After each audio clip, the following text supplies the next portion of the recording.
wicked echo on this thing. All right, before we get started, how about a huge, well-deserved round of applause for Tim?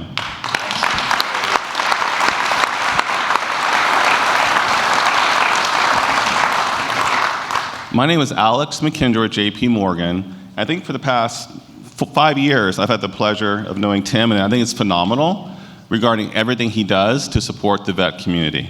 So, as Tim said, for this first session, we're going to talk about what it really takes for vet-owned companies to scale in both a complex and a mission-critical environment. But before we jump in, let me introduce my two guests today. First is Ian. Ian is the co-founder and CEO of TurbineOne, a national security software company bringing cloud-like intelligence to the tactical edge. A U.S. Navy veteran, as a West Point grad, we'll hold that against you. Yeah, that's perfect. Ian founded TurbineOne to close the gap between available data and real-time decision-making. TurbineOne raised a $36 million Series B last year. Round of applause for Ian.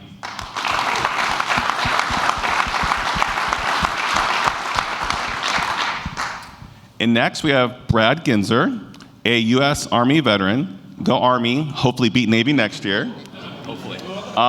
Brad is a co-founder and CTO of Farther, a technology-driven wealth management firm that combines expert financial advisors with innovative digital tools to help clients grow, manage, and protect their wealth more efficiently. The company offers personalized financial planning and investment solutions tailored to individual needs, and super impressive as well, that Farther raised a $72 million Series C in 2024. So, huge round of applause to Brad.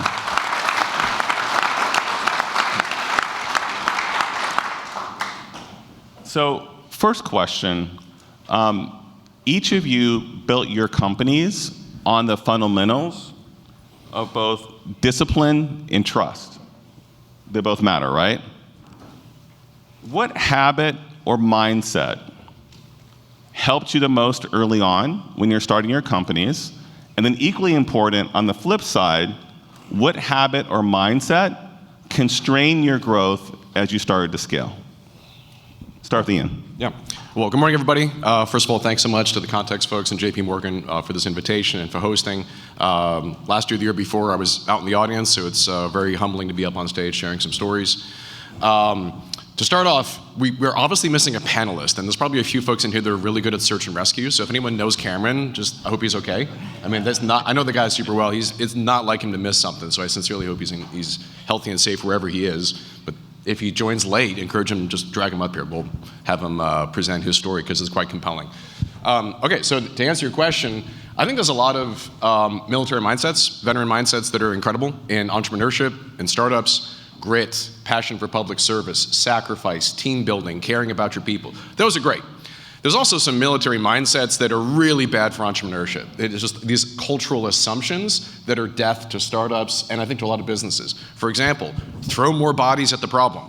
Bad idea. 3 years is fast. Don't do that. It's infuriating to see this concept of time and volume of resources. Some other ones that stand out. Oh, there he is. Yeah, get up here, man. We miss you. Cameron. Welcome, Cameron from Nominal.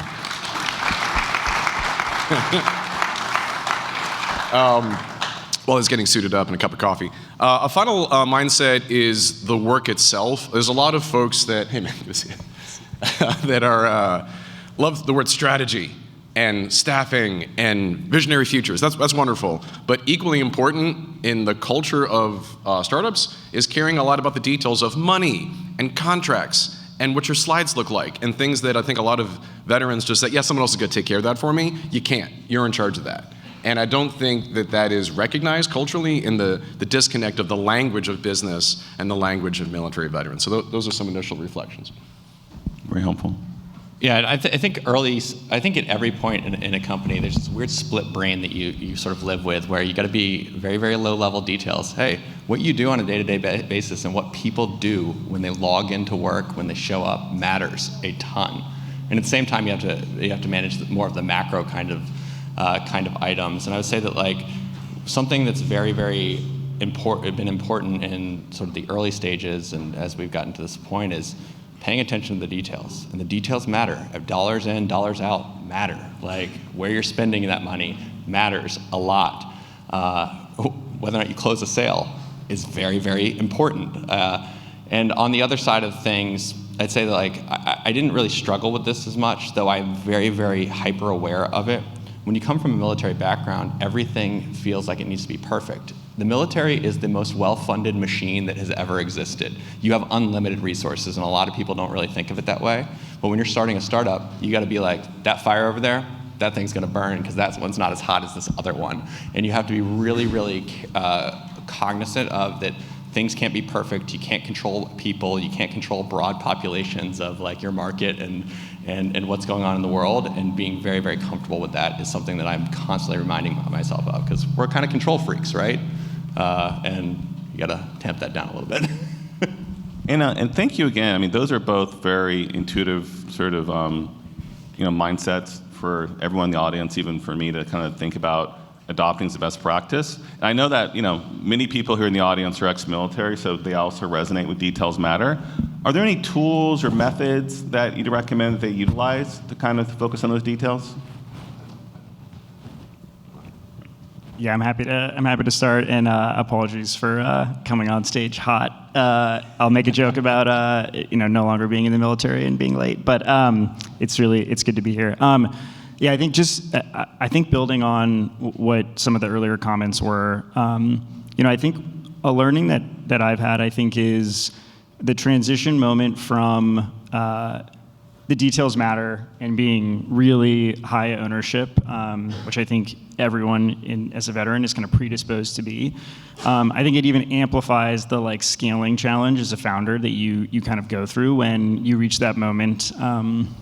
We're around 120 people right now, and so you reach that moment where you can literally no longer reach out and touch everything that's going on, and it's hard. And so I think self-proclaimed, I've struggled with that. I think I've leaned into things like executive coaching and sort of people that have like gone through this to make sure that transition is really smooth. So that's probably another area where I'm making big generalizations here, but I think like veterans often are predisposed to not seek outside counsel and help. It's like your burden to continue to own and solve. But I think like that's been a really powerful resource. So getting coaching and mentoring. And then I think something that was a little bit counterintuitive for me is like, how do you match that details matter? You have to really be in the details of the business with how do you start to leverage yourself. And I think it felt very strange to me to think like, oh, it's probably time to get in EA, or oh, it's probably time to actually get someone to help with more business operations functions, or oh, maybe it's actually time for a chief of staff. It feels it can feel big company very fast, and I think you do need to sort of push away at that until you like really are becoming successful. But I do think like you owe it to the company and the business to make sure that your time is like really high leverage. And so I think those things, like investing in those things, have been really important. Very helpful, very helpful. So what I'm hearing, a couple takeaways are, the details matter, and sort of like help manage all those details. Don't be afraid to get resources like executive coaching and hire the right team around you to include good EAs, good number twos, just so you can kind of manage all the important details as the business grows. Very important. Then real quick, just to do Cameron justice as well, I want to share a bit about his background. So Cameron is the co-founder and CEO of Nominal, which modernizes testing and validation for mission-critical systems. A former U.S. Navy submarine officer, Cameron later worked at Anduril, Applied Intuition, and Saildrone. And great news is that Nominal recently raised a $75 million Series B. So huge round of applause for Cameron. Nice. And then if we can stay with Cameron for a bit, my second question, Cameron, is as I was doing research for this panel, I came across a quote that you made before that really resonated with me. You said, fall in love with the process, not the original idea. Again, fall in love with the process, not the original idea. What advice do you have for the audience on how to maintain the appropriate amount of flexibility as a company grows, while also maintaining that detailed love for what originally sort of made you want to do the business in the first place? Yeah, thank you. It's a really, really good question. I think it's really important to have obviously a mission statement, sort of a North Star for the company. And in Nominal's case, that is, we want to build products and services that help the human beings that are testing and operating complex hardware systems move faster, right? And so we're going to do everything that we believe sort of fits within that kind of mission statement and narrative. But that's broad. And I think when I say fall in love with the process, I mean sort of really the creation, like entrepreneurial process, which anyone who's doing that knows it's really hard. And it changes a lot. The market, customers, reality, things get a vote in that. And I think managing that sort of like really ruthless execution and focus on that original goal, but being open and always maintaining like a little bit of optionality, I actually think is really, really powerful to be able to sort of pivot and move as, the mic cut out. To be able to pivot and move as test, great.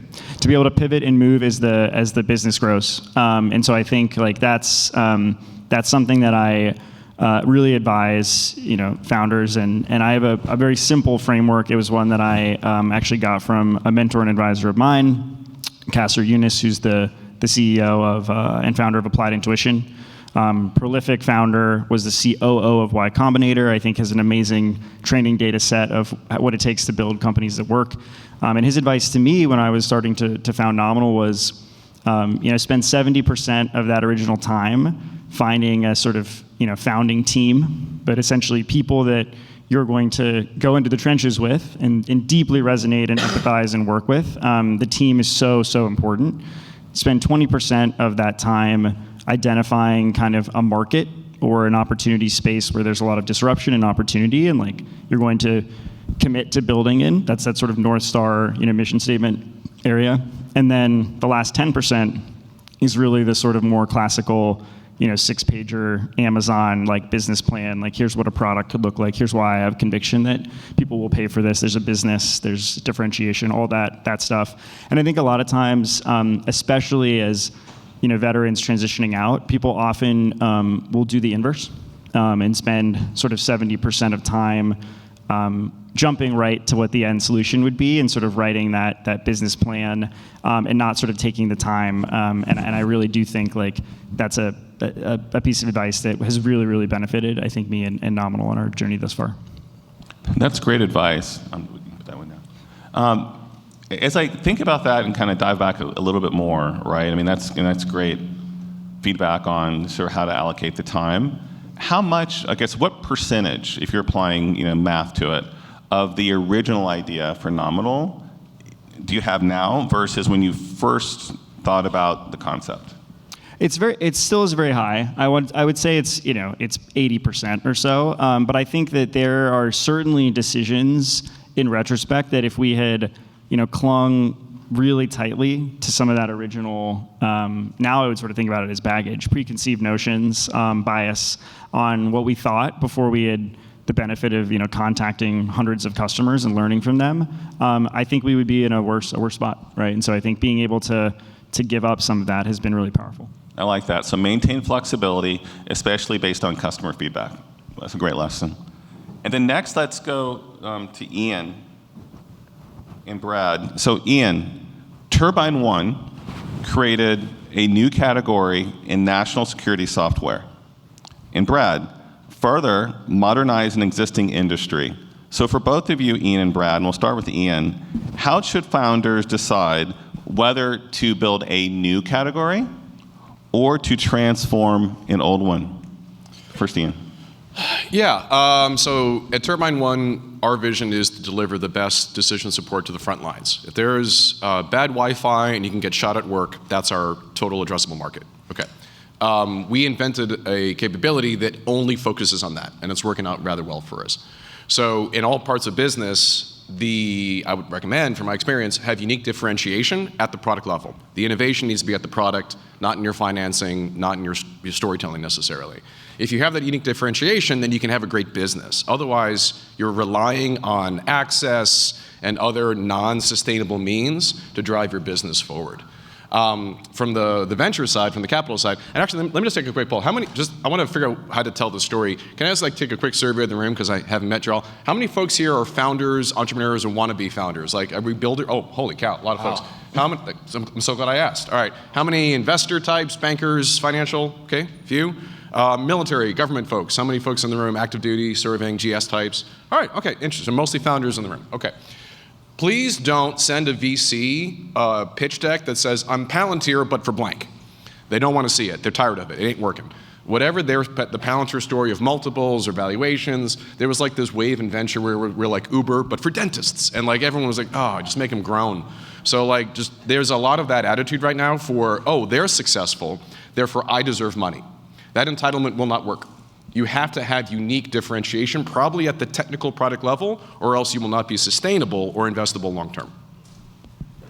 Yeah, by the way, this is a great question, and it's something I am in an industry that is the reddest of red oceans. Wealth management is one of the most competitive industries. It's super profitable, and I have people like JP Morgan, breathing down my neck all the time, but in a fun way, right, JP? And I think that there are a couple, and on the other side of things, we're going through an AI wave right now, and it's very funny watching, I have a real business that has an actual path to profitability and tons of revenue, and it is a very difficult story to tell because I am in this red ocean, and they're like, how in the world are you going to do this? And there's a lot that revolves around founders and companies, and some of this is just, you gotta, I think, look inside and say, are you the type of person who's gonna go out in this red ocean and actually compete and deal with this nonsense? But on the AI side of things, you'll notice that there are founders who are yelling AI, and they'll be able to raise money very, very quickly. When a new market is forming, you don't have to have as much justification. When there's not known pricing and the like, it's a lot easier to start a company. However, I think it's a lot harder to finish a company as well. And what I mean by that is the economics may not work out. You may get 4 years in and then figure out that there's no business here. And at that point, all of your investors will desert you. And that's okay. That's their job.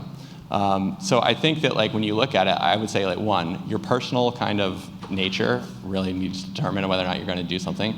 Two, part of that personal nature is you need to be able to tell your story. And you need to be able to tell it in a very, very tight financial context because no one else cares about anything else but finance. This is a business, and your business is a spreadsheet, and also a lot of people, and that's where founders bridge the gap. And then, I think that personal preference for the journey, usually easier start in emerging markets, harder start in fixed markets, probably easier finish. And that's where we spent 7 years building up the trust to operate in this industry, and now we're rolling, and it's a much better experience in the back end for us.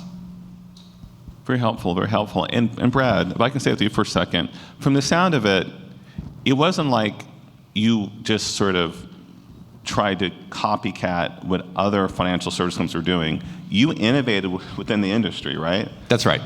Yeah. That's right. And fundamentally, we started our company in 2019. I was in the wealth management industry. I was an executive at Goldman. I had previously been a wealth advisor there after business school and grad school. And the fundamental thing that we saw was compute and AI was coming, and it was going to change the cost structure of our business. Our operating cost is about an eighth of what operating a traditional wealth management firm of our size is. And that sounds like, to a lot of people might be like, so what? Well, guess what? It's a huge advantage out there economically in how we can do deals and how we can sell and how aggressive we can be in deals. And that was sort of the starting thesis of Farther. It was we can do more for clients, we can do it more efficiently, and that's a winning combination. And so we are innovating, but maybe in a subtle way that doesn't feel as much like we just like invented something new. It's about structure. It's about execution for us.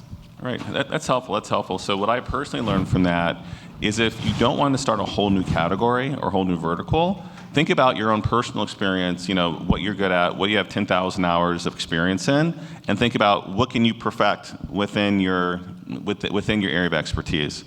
And then over to Ian, when you're first sort of, call it, building something new in a brand new category, what tools did you apply before you kind of approach the venture capital committee? For example, did you define the TAM, et cetera? If you can kind of pull the string on that.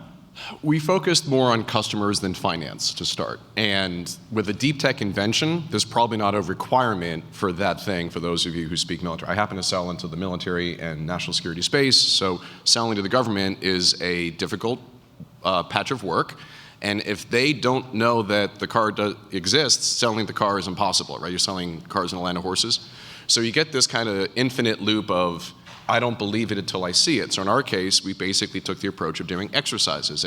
Put me in, coach. You don't have to understand how this works. Just try it out. Try it yourself. Take it with you for free. Give it to your soldiers. Give it to your Marines. If it saves a life, if it accomplishes the mission, then come on back. But if it fails, kick me the hell out. And that attitude of a kind of trust but verify was novel, strangely. They're used to being charged with something that doesn't work versus being given something that does work. So that product-led growth was relatively transformative in our early days. I think there's a turn side of that though. In AI, there's been a lot of folks selling AI, machine learning, and software into the government for years, and a lot of those folks apparently were lying and just sold snake oil that didn't work. And so I showed up 10 years later. They're like, oh, I've seen this AI thing. Doesn't work. But hold on. Who'd you buy it from? Wait, just because you bought a bad thing from somebody else doesn't mean my product doesn't work. So you had to overcome that trust debt before they're willing to take a chance, and then realize it accomplishes the mission. And so that depth to overcome was part of a going in challenge if your invention and your capability is truly new. Got it, very helpful. So a recurring theme I keep on hearing from my colleagues here is A, listen to the customer, and B, when they give you good feedback, act on it, right? Yeah, very helpful. So for the next question, this is for all three of you. All of your companies operate in environments where credibility takes time. What's the biggest mistake founders make when they try to scale too fast in high trust or highly regulated markets? Start with Brad. High trust regulated markets. So that's us, by the way. And it's sort of weird. I always say this, that so we manage about $16 billion of assets. We're going to be at closer to 20 in the next month. And it is wild to think that I can just put $4 billion on this platform in a month, but literally the first $100 million was crawling over broken glass. And so we are very, very have kind of trust network effects that start in our business with customers. You can operate with advisors whom we recruit and come and say, come join us. And regulated, I'm under SEC audit right now as a normal course of business. This is a real thing where they have to trust that we are operating at scale. And over the last year, we about 3x. We started the year with about $5 billion under management. We went from 120 people to about 520. And so in that kind of high growth context, everyone just first and foremost wigs out. Because they're like, how can you possibly keep this train on the track? That's investors, that's customers, that's regulators. And so first and foremost, you got to tell the story. And I think that this is a story of startups. Is you got to. It sounds annoying because you're building a product, but you got to stop and actually fill people in on how you're doing things. And the way that I've always built this company is in a way that is composable, and is in a way where you can build proof by the components that go forward. This is how we train people. This is how we build technology. Technology is actually handling this. Do you believe in the fundamental principle that technology is better at executing math than people at scale? The answer is yes, and that kind of proof by principle is very, very important tell the story. So I focus a lot on how do you build the composable building blocks that you can build proof by principle for regulators, for our clients, for our advisors and customers. It's really important. Thank you. Next, Cameron. Yeah, I think we say the word at Nominal mission critical a lot, and I think Ian and I particularly deal in similar worlds where the impact of our technology has a real people say this a lot, but like real life or death potential implications. So it's very much move fast and then like don't follow that with the and break things kind of mentality. And so I think that is really important. I think how we've been able to go about doing that, I kind of have this framework of like early and Nominal, we wanted to take risk, but I tried to sort of like push that risk into internal to the business, sort of inside the four walls that like I felt like I could control to minimize the amount of risk that was happening in the product as it was going to externally touch customers. To give perspective, people do some of their most important testing events in our software, where we're the only source of data that's coming off of the systems they're testing. If it doesn't work, if it were to have a downtime, something like that, like they lose data, and that's just really it's emotionally draining for them, and it's also a big impact. People are doing live flight testing, like human beings in air vehicles, relying on our software. So we can't, we have to sort of have a lot of nines in reliability, and that's just been something culturally we've had to build from day zero. I think a learning that I've had along the way that was a little bit counterintuitive maybe to me is it's really important to build trust with early champions and believers. And I think I've been shocked at how often, frankly, we've been able to go back to the well with those people and have them go to bat for us. You sort of get in this zone where you're like, oh my God, they wrote this letter of recommendation and then they did this thing, they called this person. I really don't want to ask them for that again. But like, if you really get people bought into your vision, they will love doing that. And I think it's been something that compounds, and over the 3.5 years, we built some incredibly strong champions, and I think we're just starting to see that sort of like network effect, come out because people talk, and especially in our world, like I often say to our team, like I think we just made the JV team maybe of like working with the department. It's not easy, but like it is a tried and true path to be able to go through and execute on the early SBIR contracts and sort of move through that process, and that has gotten a lot more streamlined. And now really I think we're getting like JV tryouts to sort of like do this. And so I kind of remind the team, like we have not won yet by any means. Now in the next 18 months is really where the rubber meets the road, and like people are going to use Nominal in real mission critical applications, and we have to continue to have the sort of reputation we do. And if we can get through that is sort of where there's the big light at the end of the tunnel. So. Thank you. Ian, anything you want to add?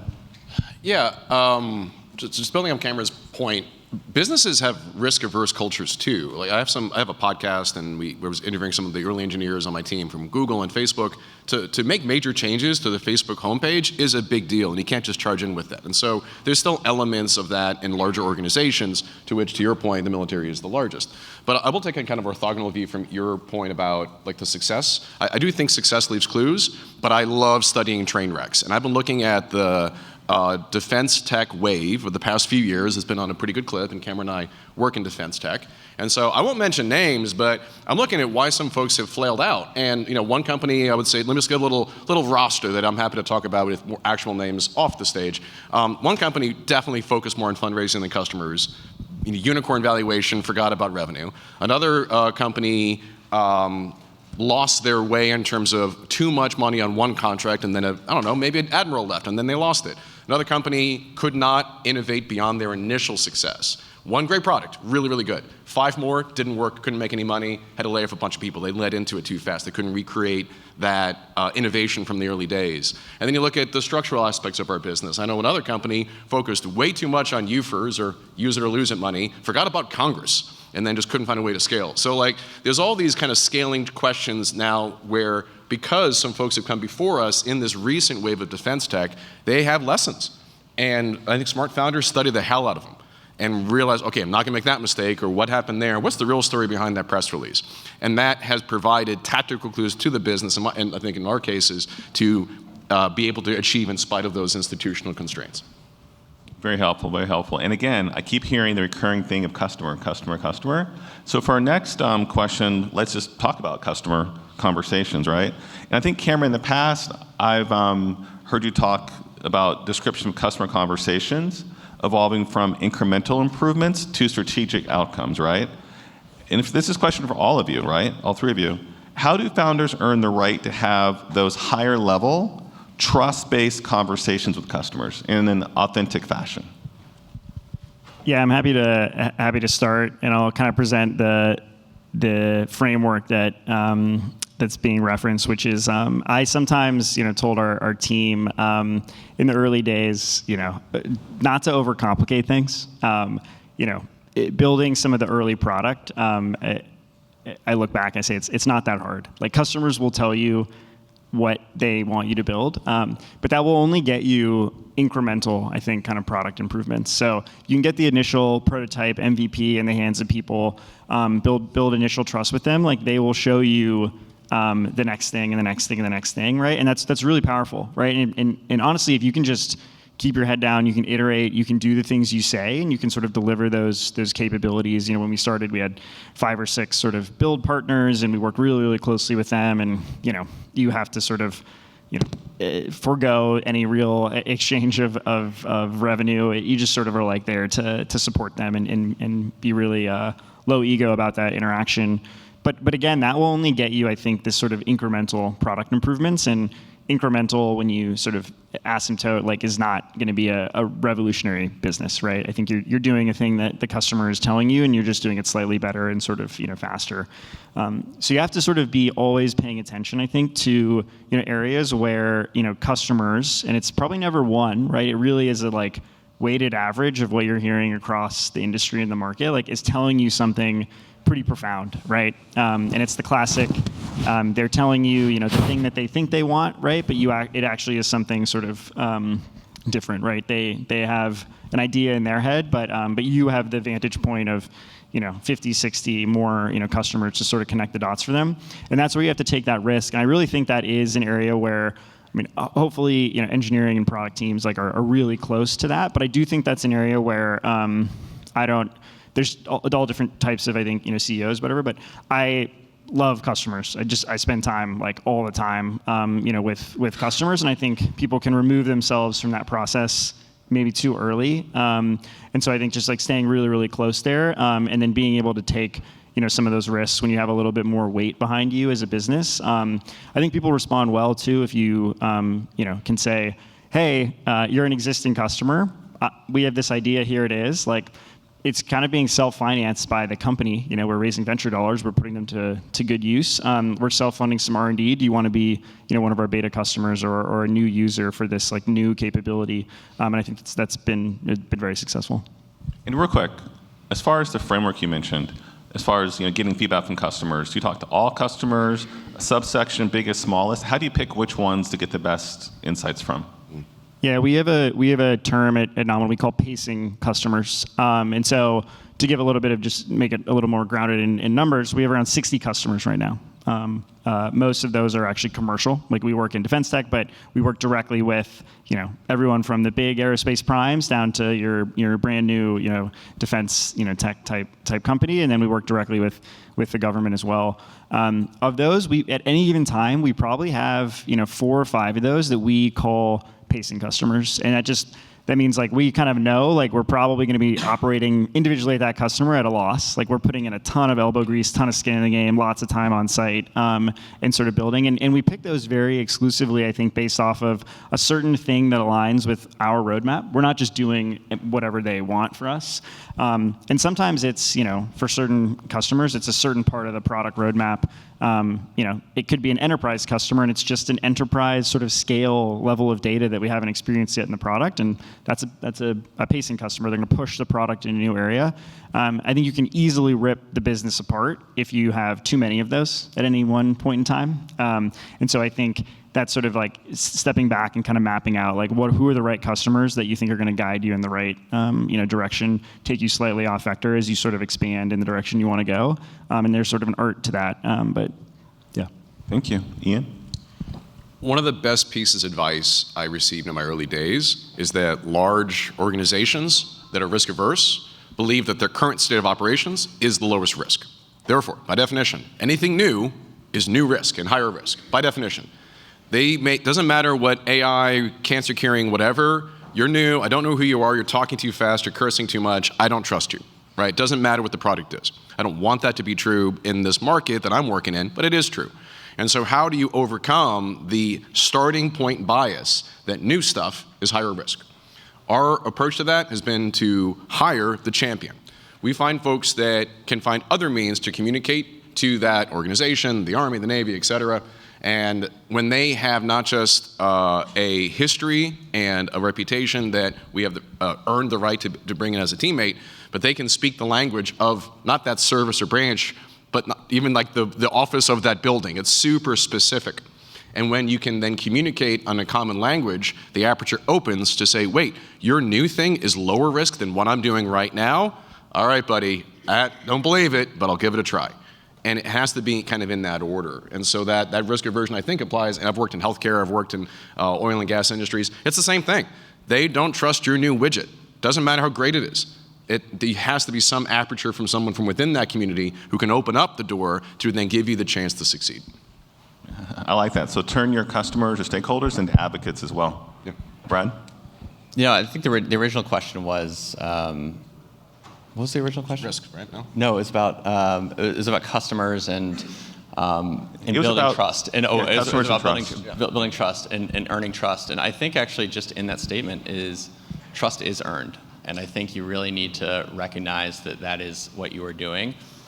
In particular for us, we deal with a lot of advisors who join us are entrepreneurs. They're moving their entire business that they built up over a couple of years over to farther and entrusting us. And it's a highly emotional situation. And I'll tell you what, there's a great military lesson that starts at your very first day at West Point of saying no excuse is something that's really an important trust building. It's shocking to people whenever I talk to customers and I usually say, you know what, sounds like we're not hitting the mark here. It's like that's on us. We're gonna own it. And they're just like, and? I'm like, and? Like, that's it. That's it. And because there are many people, and I think culturally, there are many people who don't take that kind of ownership. And like, look, I turn to the team and I'm like, what the hell are you guys doing right now? Like, you guys dropped the ball for this customer, like behind the scenes, but at the end of the day, owning it for your customers and then saying, here's where we're gonna go, here's how we're gonna fix this, and move forward is really important. And the second thing is structurally, my co-founder and I are very, very proactive on getting out and talking to our customers, and also participating in the sales process. Those are your customers that you're earning trust in. Like, that is an opportunity to get out there and start earning that trust early and often. You can only do it at a certain scale, but being really proactive, and we go out and we put our customers into cohorts and groups that they participate, and we say, we start off, what's not going well? Whew, man, like you talk about living in the flame, like it's emotionally difficult to live in a world where every day you're being told that you're terrible, but like it is so important. And also you sort of have to recognize and teach yourself that when they're talking at you passionately, it's because they care. It's when they stop talking that's the problem. So I really think being very, very proactive and earning that trust and a no excuses attitude is incredibly important with your customers. I love that point, Brad. So I'm going to build on that too, which is we have a function at Nominal. Mission operations is what we call it, but it rhymes with sort of forward deployed engineering, which I think everyone sort of has that. But it's the people that are like closest to the customer, and I often have to go. Spend time with those folks and sort of like re-energize and pump into them, because they're getting the brunt of all of this, customer feedback. But I really do remind folks, like, it is quiet customers. It's when you're not hearing anything that you should be really, really concerned. And so for everyone that is like getting started on whatever their product is, I think like gut check yourself and hold yourself accountable. If you're not getting, honestly, a good bit of negative feedback, like you're probably not, you're not learning, right? Like you're not actually iterating there. And it's really weird because it's when it's like eerily quiet on whatever you're doing, or you're getting onesie twosies, like, yeah, it looks great. It's like that's not how it works. There's a lot of constant, and we have more and more users getting the product right, so we're always having to deal with that. And I sometimes have to be the one to like remind the team and have some perspective that I'm like, hey, people do like the product, we're not resting on our laurels. Like here, like there's tons of people using it. There's lots of people who, find a ton of value in it. Your week has been dealing with this issue that we had, and you've been poked like 5 times today by the customer that's trying to do something. Like, pick your head up. Like, it's okay. Like that's because it's valuable. It's because they're relying on it. It's like important. And so you always have to keep that kind of perspective. But by the way, there's a key kind of theme here of like in a high growth kind of scenario where I know in the like trajectory and smoothness, like it looks very smooth. The actuality is that it's a day-to-day battle of orienting, like observing what's going on, and then orienting, and then deciding, and then acting. Like that's what you have to do. Just repeat for infinity. And in that case, like that's where you build the trust is in that process of continuing to get better. Great advice, great advice. So I'm hearing you have to ask the questions, but be prepared for the tough responses. But those can be good because it helps you improve the product. And then B, you have to be vulnerable to allow the customers to feel comfortable giving you that authentic advice so you can improve the product. That's great. So I'm going to ask one more question, and then I'm going to go to the audience. So start thinking about some great questions from my colleagues here on the podium. Let's move the shift to capital and growth, right? You've all scaled under different capital models. What had to be true operationally and culturally before growth capital became helpful rather than distracting?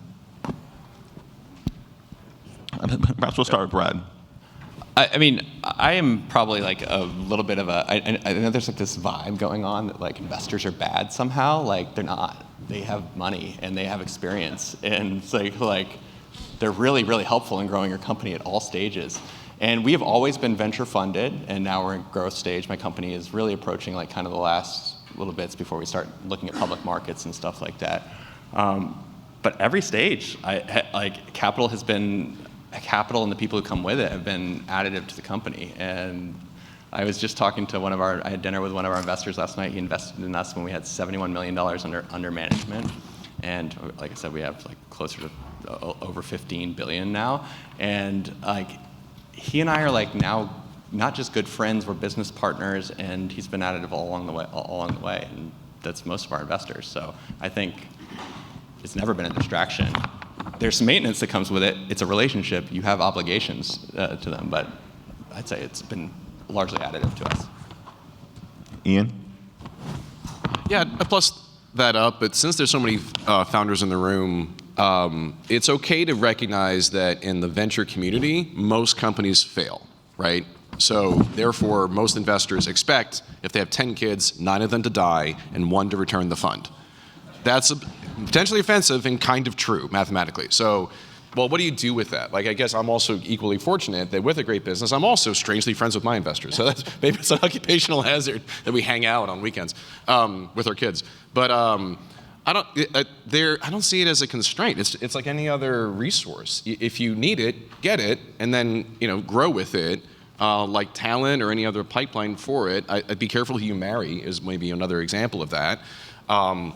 But shifting to the other half of your question, if there was like one piece of reflection and advice, Elad, however you say his name, Gill's High Growth Handbook. It's a free book online, High Growth Handbook. Read that book, get that book. It's excellent and has more of that transition points that I think is a more thoughtful, successful reference to answer your question. Thank you. Yeah, this is one I'm passionate about. So I'll cover a couple things quickly, but I think on fundraising kind of broadly, I think a piece of advice that I have and have a lot of conversations with founders that are in the earlier stages of raising first capital, kind of going through the process. I think it's really easy to over-index on those moments on like dilution, basically. Like people get really caught up in and that stuff it's important. Like you can give away a lot of your company early if you're not really kind of paying attention. But I think it's like it's probably not the thing to be optimizing for with like especially the earliest investors, especially like incremental optimization. So sometimes I get on the phone with people and the first thing they kind of say is like, hey, I've got different options here, and it's just like all the numbers and all the like kind of dilution framing stuff, and it's like, hey, how is this person actually going to accelerate your business? Do you like them? Are you going to want to call them at 11 p.m. like if they yelled at you, if you yelled at, like how, like those are the types of things I think to like actually in the early days, because I think if you get through those early phases of company building, I think like raising capital is not hard. I think it gets easier and easier and easier, and I think like people like you can just sort of do the same thing over and kind of update the numbers and the performance and keep telling the story for one, and then I think investors like will really be seeking you out, and so like don't over optimize on some of the things early. That's one. I think the second on it's been important, I think, to sort of have a really clear internal understanding of like why you go out and fundraise. I think you do sort of hear this like idea that you can overcapitalize the business early on, and it could lead to like lethargy or different things like that. I think that is just your job as a founder to like counteract any potential impact there. I don't really kind of believe in that. The financing we did earlier this year, like, we haven't touched any of that money, and I hope that we frankly never touch that money in that sense. And so I think like having the team understand, like why having a war chest, having more capital, having the ability to like take risk, potentially do M&A, like those types of things, I think is really important without having to be like, oh, like there's tons of cash and like that. That's not. I think you want to be very aware of any of those potential like internal kind of discussions and dynamics that can happen. And I just wanted to add this part about like people really, and we got way too hung up on this in the early days of fundraising about like dilution and stuff. I mean, a company is a broad social coalition that has investors, it has employees, everyone's owners, and it's sort of like you got to ask yourself: do you want a big, small piece of a humongous pie, or do you want like a really big piece of a very small pie? And also, just on this, something you often can't see is that there's nothing more terrifying to investors than having to step in and operate a company. That is, and the antithesis of what they do. They're like, I do this to be passive in this, and I rely on founders. I find founders who we believe in and do this. And I'll tell you, like, I'm later in the capital stages, and so I've been through several cycles where like the investors are the ones who are really concerned about dilution of us. They put in anti-dilution provisions that come back with huge grants for like to incentivize performance. Like those kinds of things, those things happen, and at every point that we've had that, we've probably been through 2 or 3. Like our investors are like, more for the founders kind of thing. So you make it up on the back end, and there's really nothing to talk about until you're big anyway. So it's like, that's sort of like a weird thing. Don't get too hung up on it. That's self-advice. So 1, don't overthink it. 2, focus on the why you're raising the capital. And 3, make sure they're a good fit. Someone actually you want to talk to at midnight when you have a problem. I love it. Great advice. So now let's go to the audience, and here's some great questions from the veteran founders we have in the room.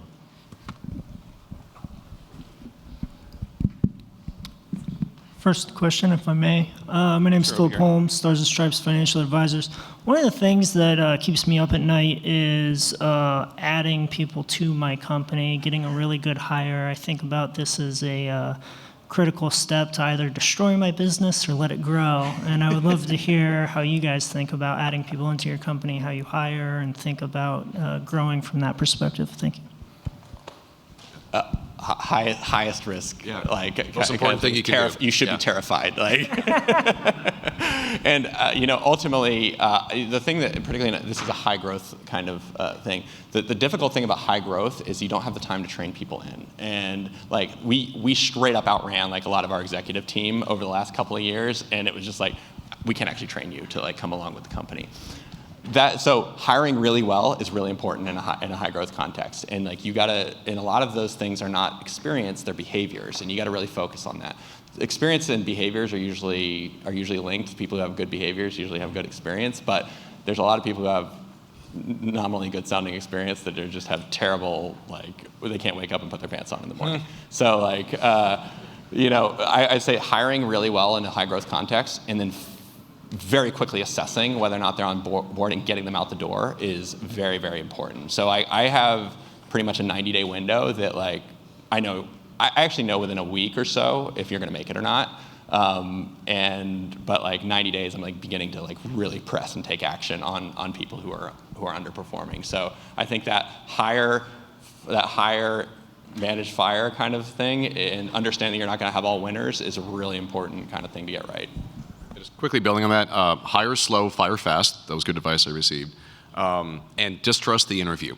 I think it's an element of what you said. Like, just, someone could pitch great, suck at the job. So find other ways, either through references or experiments, that much can be done to then see how much they're actually going to do in your job. Those two have been building on what he said. I'll give a very quick, like, tactical piece. Is like we've sort of instituted a policy, a rule that I said is like in the hiring process, basically, like there are only binary gates.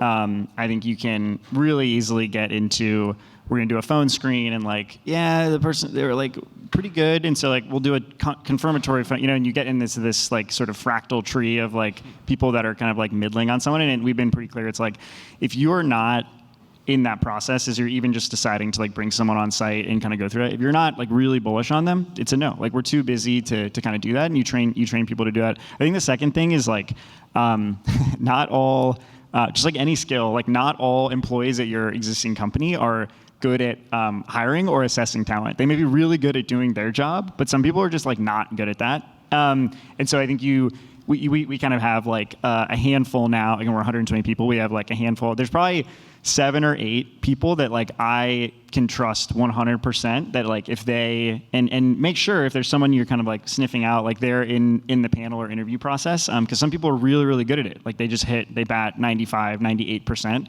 and some people are like not that good. And so it's not something to like train them up on. I mean, maybe they want to develop in their career at it, but like it's really high risk. So just like make sure that you have people that are assessing that are really good that you trust. Yeah, I actually make everyone in our organization, any hire we make in any of the organizations that I control, which is, I'm the chief technology officer, but I have a lot of things. I actually make the hiring manager send an email to me explaining why that person is excellent and additive to the organization, and it's wild, the difference in results that you get. Because when people have to actually write down and underwrite a person, they all of a sudden get a lot tighter on what they're going to allow in the org. Great advice. Next question. So this question relates to the earlier discussion about pivoting. And so this is the thing as an early stage founder in terms of like no, I'm not distracted, I'm pivoting. And so the idea of like, talk about a little bit some of the philosophy behind the art of staying the course. I've read the story 5 Feet from Gold, the guy gave up too soon and pivoted to something else, versus really genuinely wanting to pivot because you've sort of tried a course of action. So I pivoted. My company started as a lab for service. It was a terrible idea. Because people are really expensive and it's very low margin. What helped my pivot, we won a bunch of business in a narrow targeted area. So the financials was a clear signal. I guess I was lucky in that pivot that I can bring, hey team, hey investors, here's a bunch of money to go this other way. But the data's never going to be great, and that's the entrepreneur's dilemma, right? Is that like, well, you can have inconclusive hard data and soft data on it.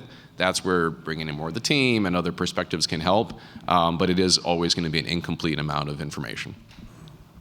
I don't allow for pivots conceptually, and I don't mean that to like be flippant. You need to surf the business, but I think the damage of not being focused to an organization, particularly as you're scaling, is very, very high when you're pivoting. You better be damn sure that you are going that direction, and that every bit of wood is behind that arrow. And if you're waffling, you won't be able to do it. It's already hard to do one thing, let alone have a foot in the door and out the other. And I say that like, people always want to pivot. They're always wanting to tear out these systems and rebuild everything. I don't know why that's the solution to everything, but like, I'm sort of like a pretty hard camp. And as a founder, you have to like almost be so extreme on things. Like, I'm actually a normal person, but if you talk to me like in a founder sense, like you probably are like, this man is a psychopath, like kind of thing. But so conceptually, I'm pretty hard on not pivoting. Yeah, maybe thoughts on like early product development sort of pivoting. I think one thing that we have sort of did in the early days, I think, is like less. I would not call it a pivot, and I'm not saying that just because like people don't want to use that word, but I would call it just like really pushing and testing the bounds of like, have you drawn the right bounding box around what you're building? Because it's really easy to like, not boil the ocean, but just like try to do a lot in the product and like communicate all of that to your customer. And sometimes it's less like, hey, we're a mile wide, inch deep on like this area, and we know that there's pain and people are asking for stuff here.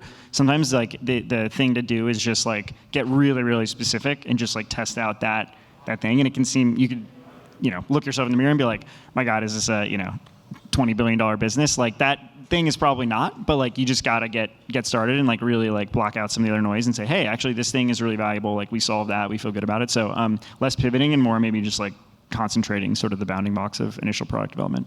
I like that. So just maintain that customer focus before you slightly pivot based on other feedback. Thank you. If I could, it sounds like you all had good paying, stable jobs. Going back to the very beginning, what put you over the edge to pull the trigger on getting this all started as a founder? For me, it was opportunity, and gosh, there's a whole family unit here. I have 3 kids, and one of those kids was not around when we started our company. It was actually on the way, and I got to tell you, I'm probably an unlikely entrepreneur, but the opportunity for me was I see where it's going. I see where this industry is going. We're going to be a part of the change, and luckily I have a very understanding wife who is willing to support our crazy journey here. But ultimately, it was very clear at my current job, or my job when I was at Goldman, that I wasn't going to get to where I wanted to get, and we saw this other opportunity. So for me, it was all about opportunity pull. Yeah, and that's actually a great question. If I can add on to it, again, you all had great careers, great jobs before you started on your venture to be an entrepreneur. Give us a little more about the framework for how you decided. Was there a team, being your family, other sort of mentors? Was there an Excel spreadsheet? What was the framework you decided that now I want to dive into that pool? For me, it was my co-founder, a guy named Matt. We were both working at a VC firm, and he was a tinkerer, a famous inventor, and he invented some super capability and was just trying to share it with me. And he basically wanted to miniaturize AI, take it with you, body-worn kind of a system. Over a whiskey, half a mile away, I argued with him about it, because I'm a little technical, and I also was a counterterrorism officer in the Navy. I was in the door-kicking business, and I argued with him for about 6 weeks as to how his system could work, because I wish I had it when I served, on my worst days of service. And so I cared a lot about what he said he could do, and I didn't freaking believe it. So we argued about it long enough that we had a working demo after a couple of weeks, 3 weeks, and then I was walking on the streets of San Francisco, testing it out over by Union Square, in uniform. It was pretty funny, just to kind of see how well it would work. And when it did, it was that light bulb moment of, from my worst days of service, if I'd had this, my life would have been very different. And I'm very angry that I did not have that 20 years ago, but also wasn't scientifically possible. Now that it is, I was convinced I needed to take this into the field. And I also have 3 kids, one that they showed up during startup life and during COVID. And I don't know if they're going to serve, they're too young, but if they do, my software is going to keep them safe because we're really freaking good at it. Yeah, I'll share maybe my framework for after I left the Navy. Sort of, I made this kind of commitment to myself that I was going to basically try to maintain this a very lean and sort of very adaptable lifestyle. I was coming from being on a submarine where it's you surrender all stuff in a storage unit and sort of just doing whatever. But I think I sort of set out to give myself kind of 5 years. I was very rigorous with this of I'm gonna probably say no to a lot of really cool opportunities along the way, but I have this hypothesis that it's going to lead to something something better. And so I think that kind of commitment, and it can be so powerful, I think, to try to go to some place that's that's very stable. And I was not lucky. That's not the right way to say it, but I didn't have a family at the time, and so it could be very, very high volatility. But I think that was helpful, and I think the things that I said no to ultimately have resulted in the opportunity to really take a big swing, on Nominal. The other piece I think I would say is just a moment to sort of emphasize it's really, it's very exciting to found a company. I know a lot of people here have like already done that, but if you're contemplating, like, it's exciting, whatever, but it is not glamorous in the early days by any means. Like, we really glamorized it a lot, but like, I had been working at Lux Capital. I had this, was at this VCs, like people would, die to go to cool, like whatever. And so leaving that to go and just like sit in a WeWork, not pay yourself anything, and like try to simultaneously like set up the company and do all this like horrible admin process while you're also like trying to talk. It's just like it could not be more of a radical shift. And so I think you really have to be prepared for that like, whoa, what did I do moment? And that is the first like, several years, if not always, the kind of company. So yeah. Thank you. And then Tim, if you're okay with it, we're going to do one last question. Ian, you used the term overcoming trust debt when you were first entering the market or trying to figure that position out.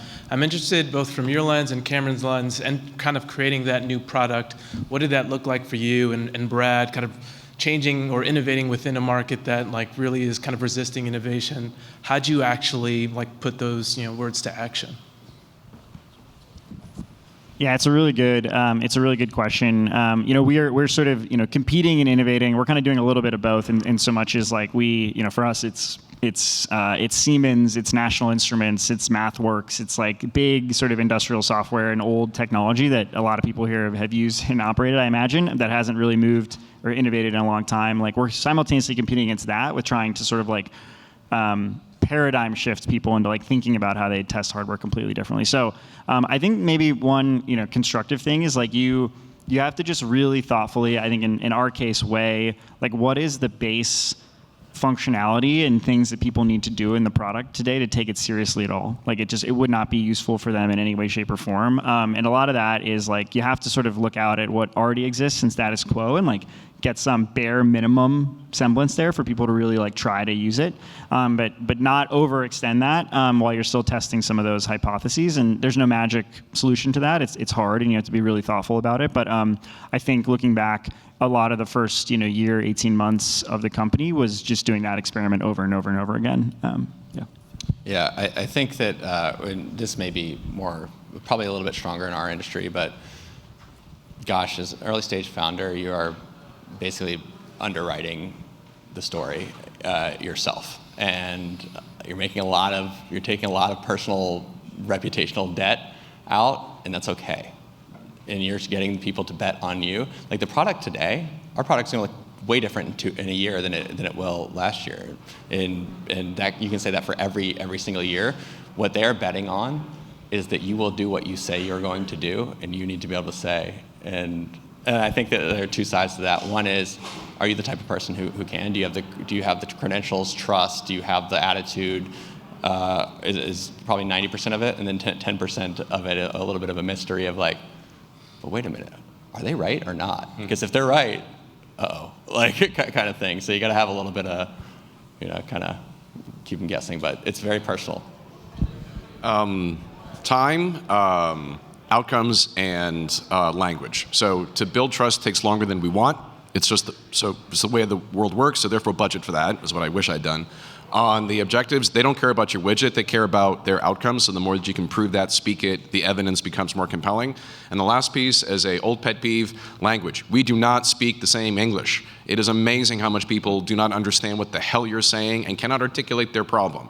Doctors know this quite well, right? Like, so assuming that you're communicating well is probably a bad assumption in those early days of building trust. So finding another way to communicate in their language so that they can absorb something foundationally new is a worthwhile investment. All right, well, thank you. Great questions from the audience, great insights from the panel. Before we get off the stage, how about a huge, well-deserved round of applause for Cameron, Ian, and Brad.